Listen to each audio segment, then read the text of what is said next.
Hello friends, welcome to my YouTube channel. আমি তৌফিক আর আপনারা দেখছেন তাজ। তো বন্ধুগণ, আসুস একটি এমন ফোন নিয়ে আসতে চলেছে যেটি দেখতে খুবই ছোট, কিন্তু কাজের দিক থেকে এটি নাম্বার 1, কারণ এটি থাকবে বর্তমান যুগের সেরা প্রসেসর, মানে স্ন্যাপড্রাগন 8 Gen 2। ফোনটিতে থাকবে আরও কিছু অসাধারণ স্পেসিফিকেশন, যা শুনে আপনি সত্যি অবাক হয়ে যাবেন। আর ফোনটি যদি আমি প্রাইসের রেঞ্জের কথা বলি, তাহলে সত্যি একটা অসাধারণ প্রাইস পয়েন্টে এই ফোনটি ইন্ডিয়াতে লঞ্চ হবে। তো বন্ধুগণ, চলো দেখা যাক কত টাকা প্রাইস পয়েন্টে এবং কী কী স্পেসিফিকেশন থাকে এই ফোনটি ইন্ডিয়াতে লঞ্চ হয়। তো বন্ধুগণ, চলো ভিডিও শুরু করা যাক। Let's start. সো ফ্রেন্ডস, এই ফোনটি যদি আমি ডিসপ্লে কথা বলি, তাহলে এটি থাকবে 5.9 inch full HD AMOLED display, সাথে থাকবে 120 Hz রিফ্রেশ রেট, যার ফলে আপনি খুবই স্মুথলি এই ফোনটিকে চালাতে পারবেন। ফোনটি যদি আমি প্রসেসরের কথা বলি, তাহলে এই ফোনটিতে প্রসেসর হিসেবে থাকবে কোয়ালকম স্ন্যাপড্রাগন 8 Gen 2, যেটি বর্তমান যুগের অন্যতম সেরা এবং একটি নেক্সট লেভেল প্রসেসর। ফোনটির র্যাম হিসেবে থাকবে 16 GB র্যাম, সাথে থাকবে 256 GB স্টোরেজ। ওভারঅল একটি নেক্সট লেভেল পারফরমেন্স পাবেন আপনি এই ফোনটিতে।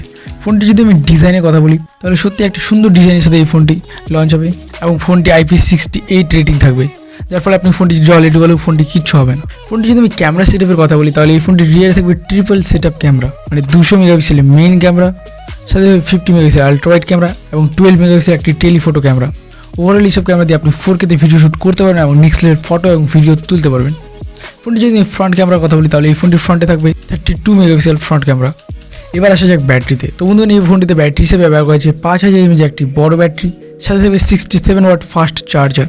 আর এই ফোনটি একটি জোশ বিষয় হলো এই ফোনটিতে ওয়্যারলেস চার্জিংয়ের সুবিধা পাবেন। ওভারঅল এইসব স্পেসিফিকেশন থাকবে এই ফোনটিতে। এবং এই ফোনটি যদি আমি প্রাইস রেঞ্জের কথা বলি, তাহলে এই ফোনটির প্রাইস হবে 40,000 টাকার কাছাকাছি। আর এই ফোনটি যদি আমি লঞ্চ ডেটের কথা বলি, তাহলে এই ফোনটি 29শে জুন ইন্ডিয়াতে লঞ্চ হবে।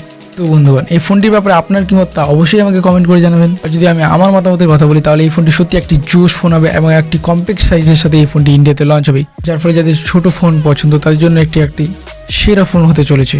তো বন্ধুগণ, আজকে এই পর্যন্ত। দেখা হচ্ছে পরের ভিডিওতে। ভিডিওটি ভালো লাগলে অবশ্যই লাইক করবেন এবং চ্যানেলটিকে সাবস্ক্রাইব করবেন। Thanks for watching.